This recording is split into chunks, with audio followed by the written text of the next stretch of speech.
Jadi silakan sobat era sekalian yang tertarik ya, mudah-mudahan ya, yang tertarik ada rezeki ya. Karena lumayan lama juga 13 hari, kan biasanya paketnya 9 hari, 11 hari ya. Ini 13 hari plus 2 hari menginap di Jakarta bagi orang daerah 1 malam, dan menginap di Jeddah menjelang kepulangan 1 malam. Itu makanya dibilang 13 hari plus 2. Jadi tidak mengganggu paket 13 harinya. Dan harganya reasonable ya, bisa dibandingkan dengan yang lainnya. Tetapi paling inti adalah semua itu adalah kehendak Allah Subhanahu wa taala. Jadi kalau memang ingin umroh bareng ya akan diumrohkan.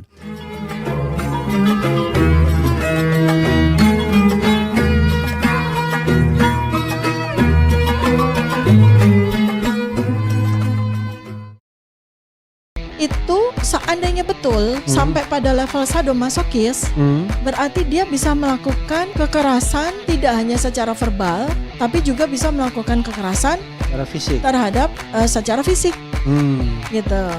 Nah ini kan menjadikan yang bersangkutan ini berbahaya kan? Apakah kepada pasangan, apakah pada orang di sekitarnya, apakah kepada orang yang menjadi partnernya, apakah kepada orang yang seperti itu.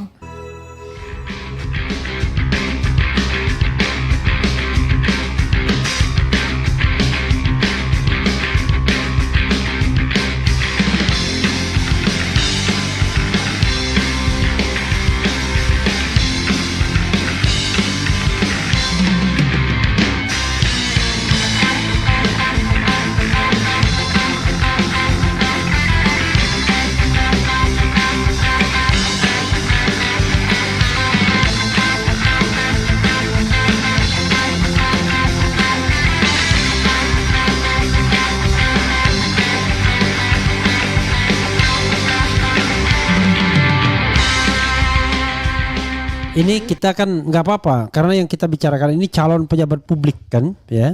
Ini artinya kita sudah bukan mengasumsikan lagi ya. Ada ruang 0,1% kalau menurut Roy Suryo. Kan Roy Suryo bilang 99,9%, tetapi Seandainya. iya seandainya ya. Jadi di RH Channel itu membuat polling. Pollingnya itu berapa persen keyakinan Fufu Fafa itu adalah G kan? Saya kasih 3 pilihan ya, mungkin saya schizophrenia juga. Jadi saya kasih pilihan 100%, kemudian 99,9% dan tidak tahu. Ternyata dari 46 ribu nih ya, harus ke kacamata lagi. Jadi ya dari 46 ribu orang yang voting atau yang ikut ini, yang mengatakan 100% itu 86%. Yang mengatakan 99,9% itu 9%, yang mengatakan tidak tahu 4%.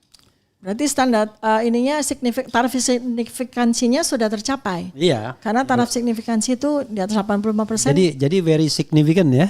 Ya. Nah, jadi itu yang keyakinan survei ya. Sebagai sebuah survei ya. Ya, sebagai sebuah polling lah ya. Polling ya, belum survei ya. Belum survei ya, polling.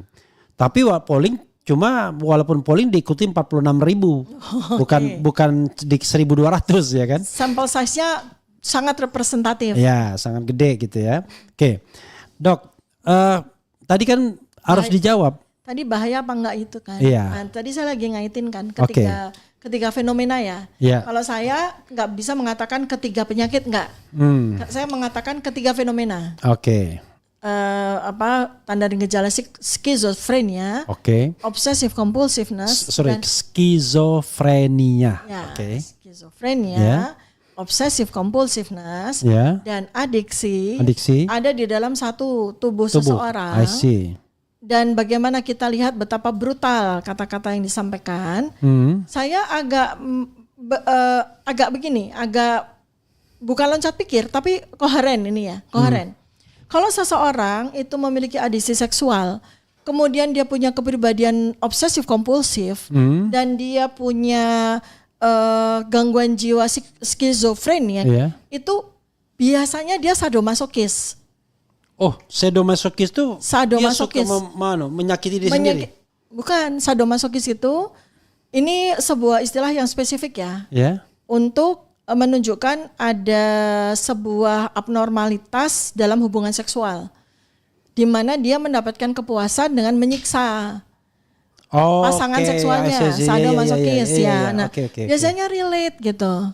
Relate tuh dalam arti apa? Kalau kita melihat dari situ, maka kita bisa melihat bahwa yang bersangkutan itu seandainya betul sampai pada level sadomasokis, berarti dia bisa melakukan kekerasan tidak hanya secara verbal, tapi juga bisa melakukan kekerasan secara fisik terhadap secara fisik, gitu. Nah ini kan menjadikan yang bersangkutan ini berbahaya kan? Apakah kepada pasangan, apakah pada orang di sekitarnya, apakah kepada orang yang menjadi partnernya, apakah kepada orang yang seperti itu. Nah itu yang kita jadi khawatirnya kan di situ. Oke, Dok, saya mau lompat lagi. Ada nggak yang dokter tambahan sebelum saya lompat pernyataan dokter yang lain? Ya sebetulnya intinya tuh gini, sebenarnya kalau seseorang dia punya gangguan jiwa, kayak dia punya dia ada seorang skizofrenia, kayak dia seorang obsessive compulsiveness, kayak dia seorang adiksi kayak dan sebagainya. Tapi ketika kemudian dia menjadi sebuah objek pemilihan gitu ya, lalu kemudian dia jadi, itu kan nggak bisa gugur. Ya. Ya makanya kan saya bilang di di channel yang lain ya, saya bilang bahwa kalau memang sepakat tidak ada sesuatu yang bisa digunakan, saya nggak ngerti ya, saya bukan orang hukum, jadi sangat awam di situ. Kalau ada sesuatu perangkat atau alat apapun, tools apapun yang bisa dilakukan untuk menganulir, ya udah berarti saya dokter bilang better untuk menganulirnya. Ya misalnya begitu ya. Kalau ada perangkat ya. Ya karena potensi untuk melakukan kekerasan terhadap orang lain itu kan tinggi sekali di sini kan. Ya kan. Nah tapi sebagai seorang dokter saran saya apa? Terapi orang ini. Saran saya di situ. Bukan anulir orang ini karena ranah itu ada di ranah hukum. Soal menganulir dan sebagainya.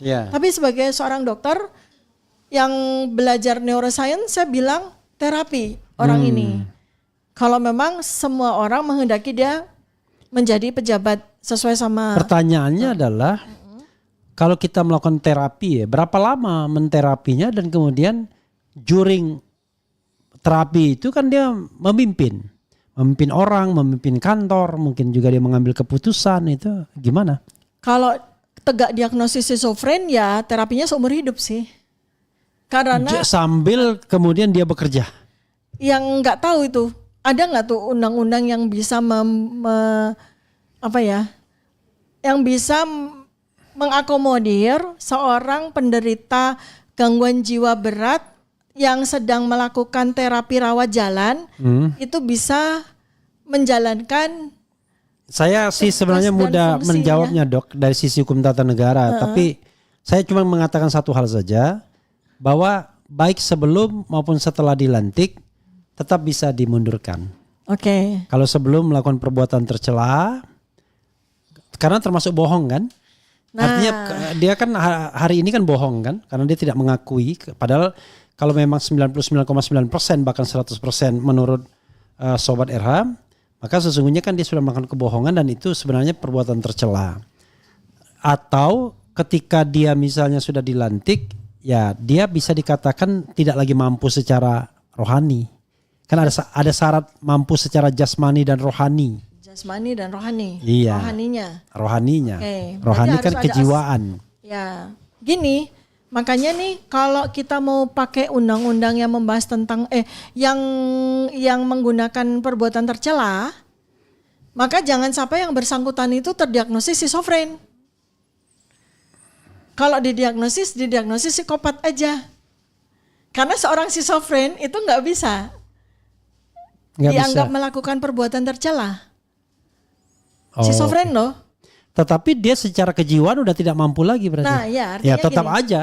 Ya. Artinya di situ kan ada syarat mampu secara jasmani, rohani. Ya di aspek hukum yang berbeda ya. Ya. Makanya pasal yang sama tetapi huruf yang berbeda. Huruf yang berbeda. Iya. Oke, jadi gini, balik lagi, jangan sampai dia didiagnosis schizofren. Oke. Ya, tapi sebenarnya memang kalau sudah wilayah itu wilayah politik kebanyakannya. Ya, sudah wilayah politik. Jadi kalau orang seperti dokter barangkali diminta untuk konfirmasi kan. Ya, sebagai misalnya seperti itu. expert witness ya kan, gitu. Oke dok, satu lagi dok yang menarik dok ya.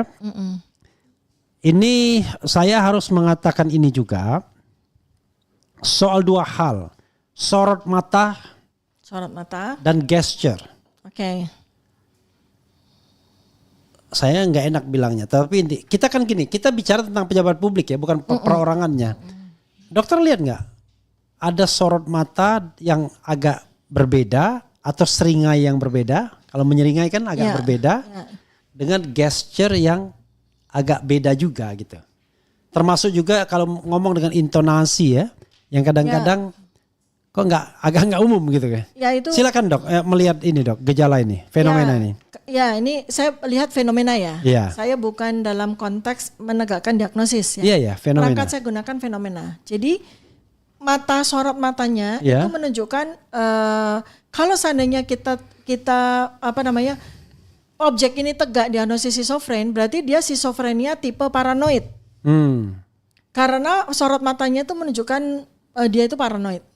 Paranoid itu mencurigai orang. Mencurigai dan agitatif ya. Oke. Ya, paranoid itu pertama dia memandang dengan curiga atau dia memandang dengan agitatif. Ini tampak di situ sebagai sebuah fenomena ya. Nah, tapi kalau kita mau lakukan kajian, misalnya itu tercermin nggak dalam debat capres misalnya? Tercermin. Coba aja kalau misalnya kita kita videonya itu slow motion ya. Yeah.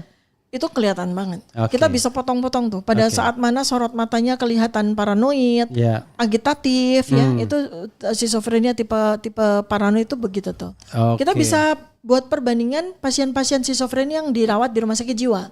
Akan ada kesamaan tuh. Cara memandang dengan penuh agitatif gitu ya, seperti itu.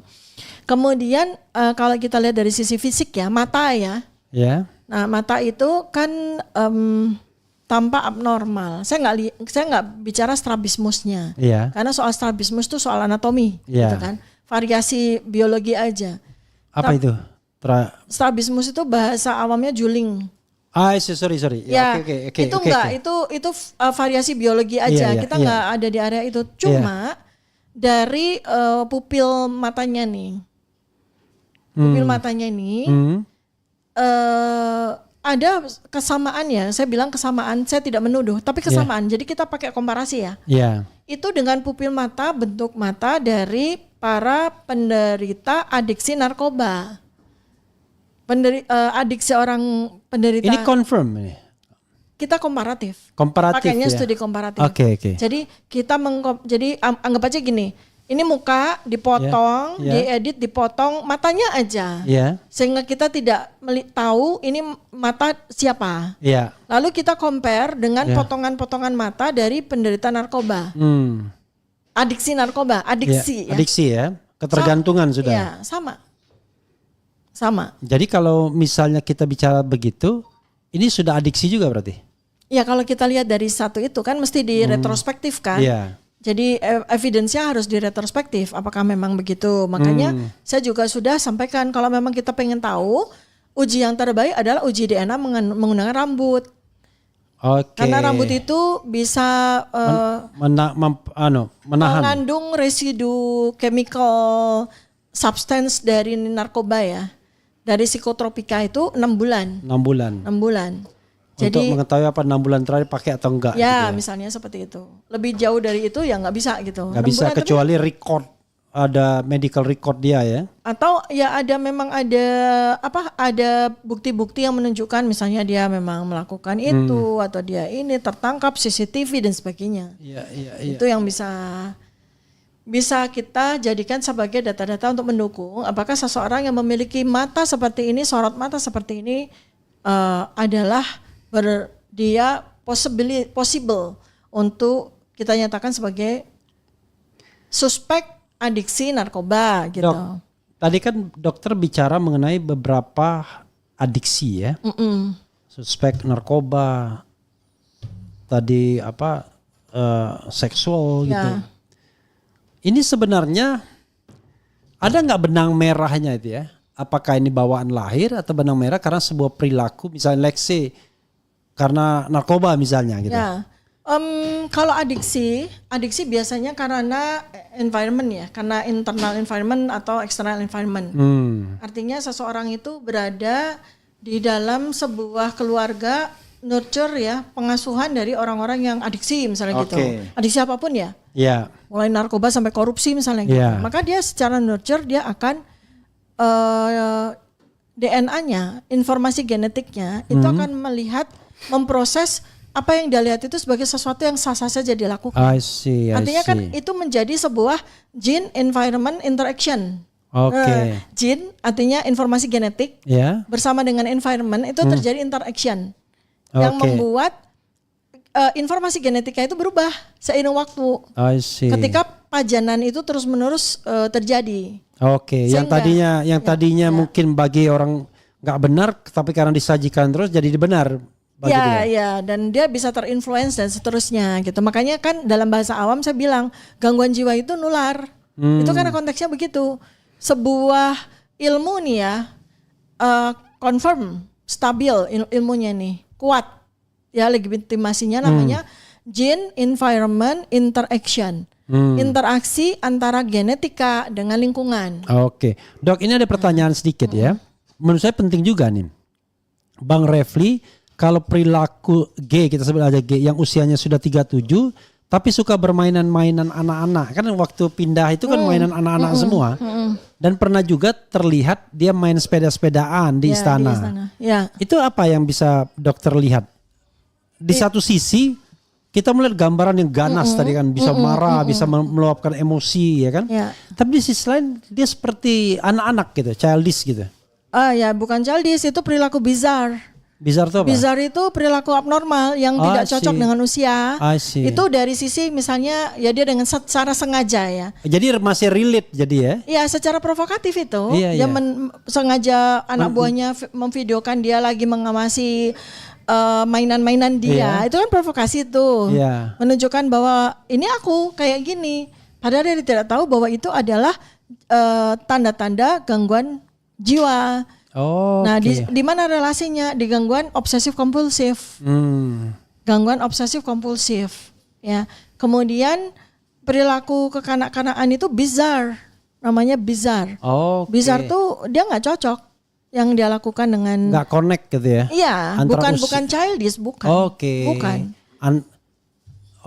Jadi dia melakukan sesuatu yang tidak connect dengan usianya ya, dengan seharusnya dia seperti apa gitu ya. Ya, kalau kita lihat dari data-data konsisten, kan nggak cuma itu perilaku bizarnya dia. Misalnya contoh, dia itu ketika menjabat sebagai pejabat di kota tersebut, kan, itu kan mobil dinasnya dia gonta-ganti warna kan, dengan warna yang aneh, dengan warna yang macam-macam seperti itu. Yang di framing oleh anak buahnya tuh sebagai ini milenial leader dan padahal itu bizarre. Dan kalau kita lihat korelasi antara perilaku yang lain kan konsisten bizarnya. Iya. Ya kan itu bukan perilaku, dia milenial dia begitu, enggak. Itu bizarre. Termasuk kemudian dia main sepedaan di istana dengan sepeda kecil dan sebagainya. Itu perilaku yang bukan childish, immature bukan, tapi bizarre. Artinya apa? Pesan yang dia sampaikan kepada publik adalah saya bisa melakukan apa saja loh. Berarti di aspek, kalau benar itu aspek itu waham dia masuk. Waham. Dok, kalau misalnya kita pakai skala kepemimpinan ya. 25 ke atas itu adalah orang very excellent. Katakanlah nilainya 75 ke atas sampai 100, excellent. Kalau misalnya 50 ke atas sampai 75 mentok, itu rata-rata. Kalau 25 ke atas sampai 50 itu buruk. 25 ke bawah sangat buruk. Kalau ada 4 kategori ini, dokter mau memasukkan Fufu Fafa ini di area mana? Dia nggak bisa dimasukkan not even itu skala 1 sekalipun. Nggak bisa, karena skala itu nggak bisa dipakai untuk dia. Bagaimana kita bisa mengukur skala kepemimpinan dari seseorang yang mengalami gangguan jiwa berat tipe schizofren? I see. Nggak bisa. Kalau begitu ya tidak ada cara lain kecuali di terapi. Bukan di terapi, kecuali di impeach atau digagalkan pelantikannya. Walaupun itu hak dia, tetapi kan kalau dia tidak lagi memenuhi syarat, ya kan, skizofrenia, kemudian adiksi seks dan lain sebagainya, ya kemudian tadi mengalami obsesif compulsiveness gitu, delusional. Wah itu berat sekali. Oke dok, biar agak objektif sedikit, coba kita bacakan beberapa komentar dari sobat era sekalian, dan nanti dokter barangkali bisa wrap up pembulatan lalu closing statement ya. Oke. Lagi nih ya. Ada juga bilang, you wanna help people or forcing people? Kita tidak dalam posisi apakah help atau force gitu ya, tetapi dalam posisi untuk menyajikan satu fenomena ya. Fenomena. Ya. Kira-kira ada nggak pengalaman bawahannya ketika dia menjadi wali kota Solo? Saya tidak bisa jawabnya, dokter juga nggak bisa. Betty Nurbaiti, bahaya ini orang gangguan jiwa berat menjadi pemimpin. Waduh gawat nih. Gas terus Bang Refli, jangan kendor. Kita nggak lagi main gas, kita main fenomena fakta aja. Kalau menurut saya jenis narkoba sabu-sabu kalau dilihat cara berpikirnya doi ya, I don't know exactly ya. Hebat nasib rakyat bisa dibawa orang macam gini. Bye bye big data, tukar jet pribadi yang dikorbankan rakyat. Lo punya uang, lo punya kuasa. Kemudian terapinya dilakukan di rumah sakit jiwa. Ngeri-ngeri sedap Bu dokter. Saya agak susah juga mencari mana yang relevan karena bercampur aduk dengan hujatan. Kritik masih ada gitu hujatan. Iya masih banyak. Maksudnya hujatan untuk kita juga iya, untuk sana juga iya gitu loh. Oh, I see. Iya, Bang Refli Harun, kalau perilaku Gibran yang usianya oke sudah tadi ya. Pemimpin cermin pendukungnya. Skizoma bahaya, itu gila kali kalau wapresnya kena itu. Begitu ada yang bilang begitu ya. Mereka yang menerima mendapat berkat, namun mereka yang menolak selamat. Maksudnya apa nih? Kenapa bisa sehebat dan sekebal seperti itu ya Jokowi dan keluarganya, itu beda lagi ya. Kemudian Fufufapa bahaya ban serep ya kan, memang dalam hukum tata negara wakil presiden ini ban serep ya. In case presidennya bermasalah dia akan menjadi presiden kita. Lagi dari kedokteran, siapkan suntik saraf jabu. Oke, silakan dokter, kira-kira mau menyampaikan wrap up dari diskusi kita dan closing statement setelah itu. Silakan dok. Ya kalau saya sih dalam aspek begini ya, ini kan kejadian sudah terjadi. Ya. Sekarang bagaimana kita fixing this kejadian gitu kan. Jadi gimana kita fixing demi untuk rakyat. Jadi memang harus ada tuh ya satu pihak yang harus take responsibility gitu loh. Seandainya memang katakanlah tegak diagnosis, ini kan saya masih assessment ya. Seandainya memang tegak diagnosis, maka harus ada satu pihak yang ambil responsibility itu. I see. Yaitu presiden terpilih. Presiden terpilih dan MPR juga bisa. MPR, karena dia belum dilantik betul. kan. Presiden terpilih dan MPR betul. Itu harus take responsibility demi untuk menyelamatkan 280 juta jiwa rakyat Indonesia, ya kan? Lalu kemudian kita pakai common sense aja gitu. Kalau memang katakanlah nggak usah harus nunggu tegak diagnosis deh, dengan fenomena-fenomena yang saya paparkan dan para ahli yang lain juga sudah memaparkan. Bang Reza sudah memaparkan, Polri sudah memaparkan, banyak juga ahli-ahli yang sudah memaparkan. Untuk apa sih kita mempertahankan gitu kan? Oke. Untuk apa sih gitu? Kalau dari sisi kedokteran, dari sisi saya sebagai dokter ya saya kasihan gitu kan. Oke. Orang yang punya persoalan jiwa yang seperti ini diberikan tampuk jabatan yang amat sangat penting menjadi second person di Indonesia gitu. Itu kan sangat berbahaya dong. Dok. Ini ada satu fenomena ya. Kan sebagai wakil presiden terpilih itu sudah sangat common thing kalau dia datang menghadiri acara-acara. Ya. Misalnya partai politik ya kan, Munas, kemudian muktamar dan lain sebagainya. Dan orang semua mau ngundang dia. Tapi saya lihat nggak pernah hadir tuh. di PAN tidak hadir kalau saya tidak salah ya, di Nasdem tidak hadir, Rapimnas Gerindra tidak hadir, dan yang paling lucunya adalah di pelantikan DPR tidak hadir juga. Padahal mantan presiden saja itu hadir. Apalagi ini yang mau berapa hari lagi dilantik. Ya.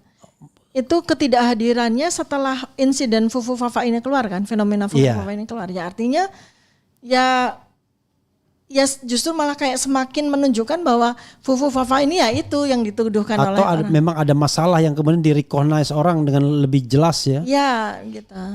Artinya kalau saya memberikan guidance bagaimana kita mentranslasikan fenomena kalimat-kalimat ini dengan bahasa neuroscience, apalagi saya juga sampaikan tentang gestur, kemudian bagaimana saya sampaikan penampilan fisik dan sebagainya, maka seluruh rakyat akan bisa menjadi assessment yang baik kan? Iya.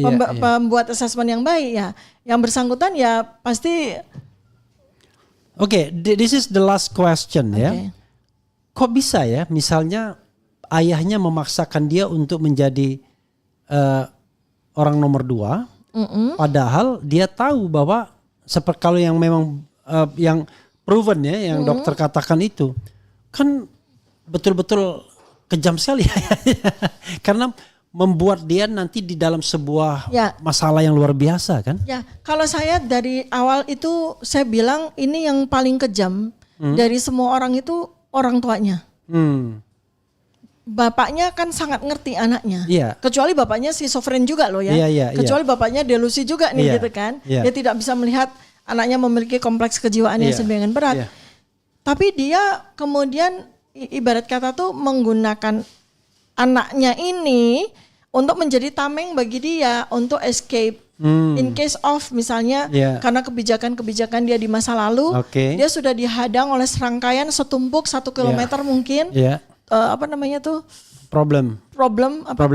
problem hukum yang sudah dipersiapkan oleh sekian banyak orang, maka dia berpikir bahwa satu-satunya chance dia adalah menjadikan anaknya sebagai tameng. Nah, itu kejam sekali. Itu kan kejam sekali gitu. Sementara si anak penuh dengan kompleks problem yang sedemikian berat gitu kan. Kalau ayah yang bijak, mending anaknya diterapi dong ke dokter jiwa kan, daripada dijadikan sebagai tameng kan, harusnya kan begitu ya. Dok, a closing statement dok, ke sana dok, ke kamera dok.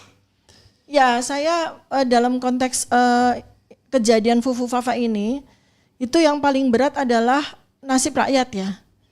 Seandainya memang asesmen ini bisa tegak menjadi diagnosis, maka yang menderita luar biasa itu adalah rakyat. 280 juta rakyat ini akan menderita luar biasa karena kita sehari-harinya sampai dengan 5 tahun dihantui kekhawatiran demi kekhawatiran. Bagaimana dengan nasib presiden didampingi oleh seorang yang terassessmentkan sebagai penderita gangguan jiwa berat, apalagi obsesif, apalagi jelas-jelas presiden ini menjadi objek kebencian dan sebagainya. Kita ini khawatir, deg-degan terus melihat kapal tersebut gitu loh. Jadi buat saya adalah satu pihak atau dua pihak yang harus ambil responsibility untuk menyelesaikan adalah presiden terpilih dan MPR. Mudah-mudahan kita semua berdoa agar Allah Subhanahu wa taala memberikan hidayah kepada presiden terpilih dan kepada seluruh anggota MPR untuk membuat sebuah keputusan yang terbaik bagi segenap rakyat Indonesia dan keutuhan dari negara dan bangsa ini.